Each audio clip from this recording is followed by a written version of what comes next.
You know, sometimes I gotta wonder who comes up with the shinies at Pokemon. Hello fellow Pokemon, my name is VideoJames, and today we're going to be doing a look at how to use Kommo-O. Now, Kommo-O was basically introduced in Gen 7 as the dragon counter to some of its weaknesses, that when it was introduced, it was meant to seem like a counter to fairy types, but when it came out, people were like, okay, no, this thing can't counter a fairy type at all. How did they even expect this to work? But then, after a while, it actually seemed like Kommo-O was starting to get a bit more ground, and that happened to happen especially after it got its own Z Crystal. So, Kommo-O is actually a dragon fighting type. Gotta say, not really a fan of that typing. We do still have our weakness to ice, which I don't understand because fighting's super effective against ice, so I don't know why it wouldn't resist it. We do get the weakness to flying and psychic, and we do still maintain our weakness to dragon and fairy. So, that's kind of a downside. However, we do get that resistance to fire, water, electric, grass. We get the resistance to bug, and we get the resistance to rock, and I believe dark. And then when it comes to Kommo-O's abilities, we have decent enough ones. And we got bulletproof, protects it from ballistic moves, in a sense that any ball, blast, or bomb moves typically won't affect a Kommo-O. Then we have soundproof, basically sound moves won't work, like Clangorous Soul Blaze, its Z move, won't work on it, so if another Kommo-O tries to use Clangorous Soul Blaze on your Kommo-O, and you have soundproof, it won't work. And it also cancels out Heal Bell, which is something I'm not really a fan of, but other stuff like Pear Song will actually be nullified. And then the hidden ability is Overcoat. Now, Overcoat's kinda an interesting choice to put on a Kommo-O, I'd have to say. So, basically what Overcoat does is it protects it from weather effects, so stuff like sandstorm, hail, stuff like that. All those effects are basically canceled out from Overcoat, and powder moves are also canceled by Overcoat, so stuff like sleep powder, poison powder, which I will admit, good for countering Butterfree. Butterfree is something that doesn't want to see an Overcoat Kommo-O, but you're rarely ever going to see an Overcoat Kommo-O. And then looking at the stats, we see we got a base 600 across the board, but it's not really that great of a base 600. So we see we got 75 in the HP, 85 in the speed, we got 110 in the attack, 100 in the special attack, 105 in the special defense, and 125 in the defense. So we can tell this Pokemon's more strong in the attacking aspect, that its special attack is weaker than its physical attack, and it has a lot of moves that are actually more of a physical attack, but we don't really see any potential with it. That its speed isn't really that great, that we're going to be outsped by stuff like Charizard, that even the most basic Pokemon can potentially outspeed us, and with our HP, we're not really being that tanky. That 75 in the HP isn't really going to be that much of a tank potential, but with that defense, there is some room to maybe possibly get some defensive potential in. And then hopping on over into Showdown, the first set we see is actually a Choice Scarf Kommo-O set. Now, some people use Choice Band or Choice Specs. I kind of prefer Choice Scarf just because Kommo-O needs that speed to kind of go against its weaknesses. So we see we have the Choice Scarf with Bulletproof, with Dragon Claw, Drain Punch, Earthquake, and Poison Jab, with the maxed out attack and speed with the Jolly Nature, and the 4 EVs thrown into defense. So the idea behind this one is we're basically fast, and we're kind of countering some of our weaknesses. So we have Bulletproof on here, meaning stuff like Moonblast, what's a good ball move that goes against Kommo-O? Shadow Ball, I guess. Those moves are going to get canceled out by Bulletproof. You could run Soundproof, but I feel like Bulletproof is just the better of those two abilities. Then we have Dragon Claw there, just as our Dragon type move. That Dragon Claw does a good amount of damage, gets the stab, and it has 100 base accuracy. So, can't really go wrong with Dragon Claw. Then we have Drain Punch there as a health recovery, that it gets the stab from fighting, and it can actually be taught to Kommo-O now, so we can get a stab from fighting, and we can get back a little bit of our health, should need be. Then we also have Earthquake, that 100 base power and 100 base accuracy isn't really going to be something that we're going to waste, that it's going to actually do a lot of good for us. And then we have Poison Jab for countering Fairy types. That Fairy types, we don't really want to see those a lot, we want to say, okay, get out of my face, please. And we can just use Poison Jab as a way to take them out. So we see the next set is what I like to call the Ability Activate set. So we have the Kommo-O with the Commonium Z, we have Bulletproof, and then we have Dragon Dance, Clanging Scales, Drain Punch, and Poison Jab as the move pool. So with this Kommo-O, we basically have a Dragonite sort of setup. That we've got Dragon Dance to raise our attack and speed, which will bring them both into the near 400s. That we're going to be hitting 384, I believe, with our attack, and we're going to be getting into the 400s with our speed. So we are going to be doing a decent bit of outspeeding for a lot of our weaknesses.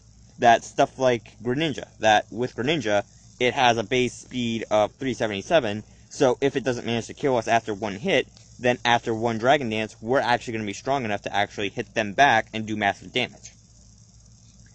And then we have Clanging Scales. Now the reason I have Clanging Scales is because of the Commonium Z. So the way this works is basically running with Clanging Scales to get the Clangorous Soul Blaze off, and what that does is it raises all of Kommo-O's stats, and it also does a special attack. So basically, it'll be you use Clangorous Soul Blaze, and your attack, defense, special defense, and speed will all go up. So after one Dragon Dance, you can go for the Clangorous Soul Blaze, and you'll actually be getting a really good amount of stuff. That while we do have lower defenses, then we can actually just get the Clangorous Soul Blaze and raise those to where we're going to be getting a decent bit of tank in our defense. That we're going to be getting up to at least 420, so we are going to be able to take a couple defensive hits, and we might be raising our special defense to where we'll also be able to take a couple hits. That it will be getting into at least the 300s, so it won't be completely weak, but it will still have a good amount of potential. And then with Clanging Scales, we have it there just as a Dragon-type move, plus it has to be there to kick off the Commonium Z. So basically what that does is it's a special move, unique to Kommo-O, it's a Dragon-type move, but it lowers your defense by 1 every time you use it. So you don't really want to spam it too much, just because that's going to kind of be a problem. But the reason it works so well with Kommo-O is because of Kommo-O's defense. So we see Kommo-O's got the 125 base in the defense, so Clanging Scales, we can get at least one off before we're in some serious trouble after a Clangorous Soul Blaze, that we go for one Clanging Scales, and we're not really going to be in that much trouble. We'll be like, okay, I'm down to back to my regular defense, so I won't really have to worry that much. I can just hit another one and I'll probably still be fine. And then we have Drain Punch there, just as a fighting type move, that again, Drain Punch can go against a lot of stuff that we don't want to fight, like ice types. It can counter them very well. Steel types, we don't really have a counter for them. Drain Punch, use a steel type, take it out. And Drain Punch also works well on dark types. Not to mention, Drain Punch does actually give us that health recovery, so after the one Dragon Dance, if we need to recover our health and we're going up against something that can be really hurt by a Drain Punch, like, say, again, Greninja, that with Greninja having almost no physical defense, and being the water and dark type, then Kommo-O can basically just come in with a Drain Punch after a Dragon Dance and get back nearly all of its health. And then we have Poison Jab, once again, just to counter fairies, that 80 base power, 100% accuracy poison move, not really going to be anything to sneeze at. And then we see with the EVs, we actually have the max out HP and speed with the naive nature. Now, the reason I'm running naive is because of the special attack, but it actually works decent enough. So we have the maxed out HP just because we know we're going to be taking a hit. If our opponent has something that's going to be on the field that can at least damage us, they're going to go for a hit to try and weaken us so that whatever wants to kill us later will be able to come in and actually just take us out with one shot. So we have the maxed out HP to make it to where we might be at least a 2-hit KO, or at the very least a near 1-hit KO. And then we have the speed just to make us as fast as possible, that with maxed out speed and maxed investment, we are actually going to be getting faster than a lot of stuff that we don't want to see after a Dragon Dance. Like, again, Greninja, we're going to be faster than that. I'd say probably Togekiss will be faster than that. Tapu Koko will be faster than that. Tapu Lele will probably be faster if it doesn't have a Choice Scarf. Togekiss will definitely be faster. Basically, just a lot of stuff that we don't want to fight on our own will be faster than, and then we can use the Poison Jab to kind of just take our opponent out. And this next set is an Autonomized Kommo-O. So we've got the Life Orb with Bulletproof. We've got Automatized, Clanging Scales, Focus Blast, and Flash Cannon with the maxed out special attack and speed with the 4 EVs thrown into defenseman and the Modest Nature. So the idea behind this one is basically we're doubling our speed and then we're hitting like a wall. So basically we've got the Automatized, which doubles our speed, meaning we're going to be getting into the 530s, maybe 540s. So we are going to be doing a decent bit of outspeeding. that really nothing's going to have a base 500 speed, so we can just outspeed nearly every Pokemon.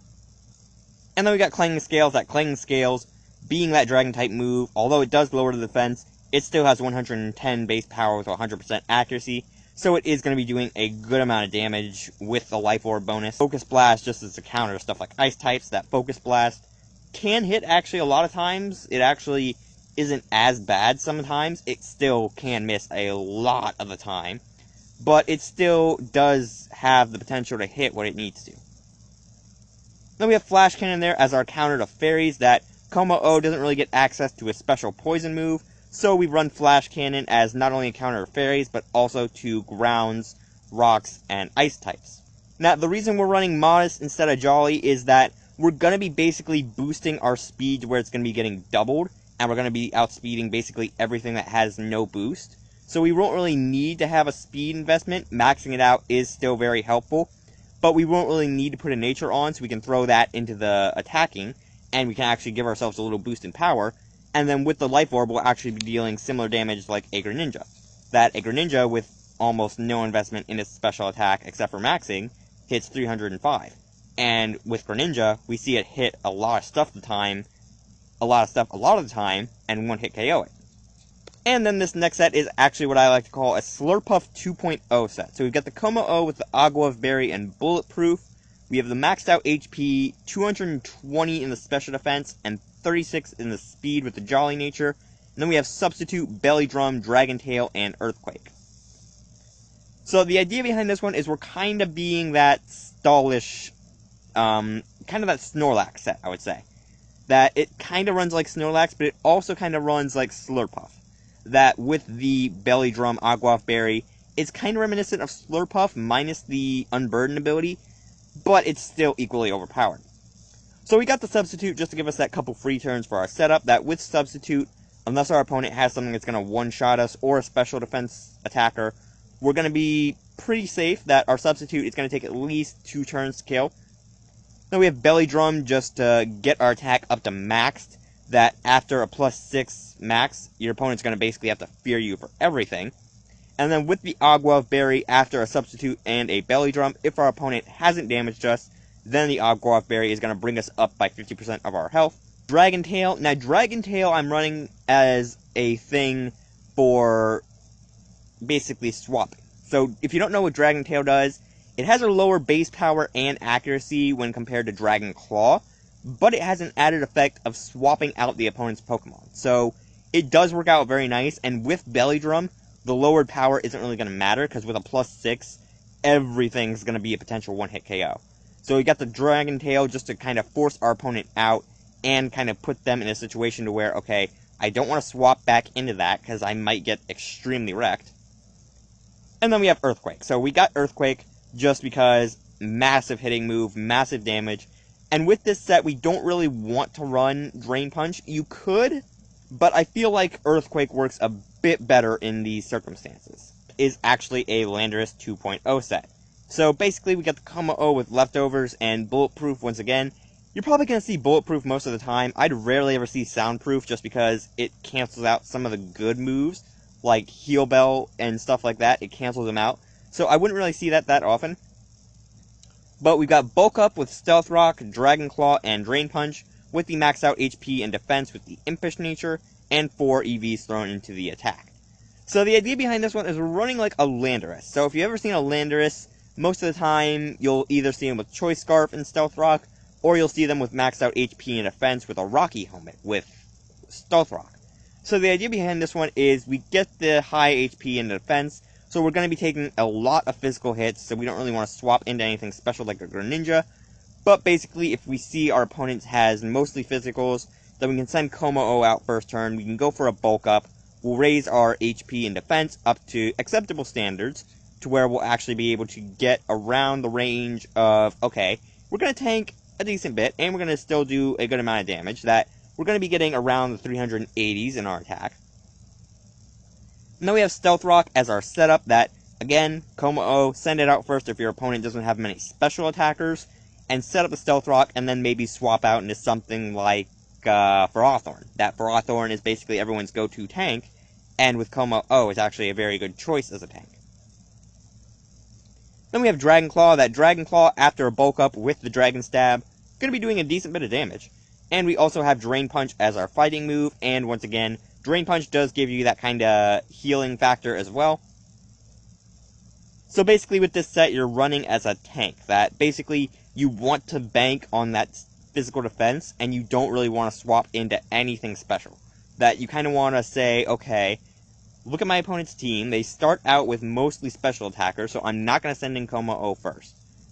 And with that thinking, you're actually thinking right, because with Kommo-O's low special defense with no investment and low speed, sending it up against something that's a special attacker, not really a great idea. You might get insta-wrecked.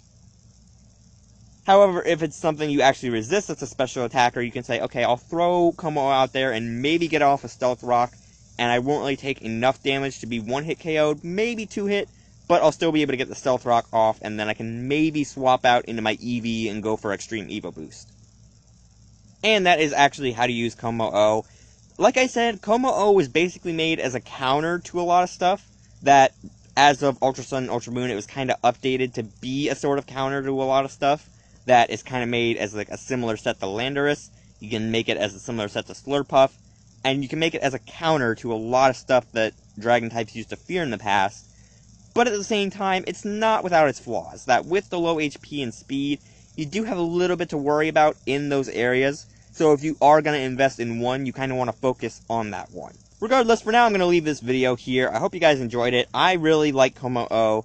It is a nice Pokemon. I do kind of wish it got a little bit more attention in the spotlight, but I can see why some people wouldn't really prefer it over stuff like Garchomp. Regardless, for now, I'm leaving this video here. If you guys have any Pokemon you want to see me do videos on in the future, let me know down in the comments. And if you did like this video, you can slap the like button as always.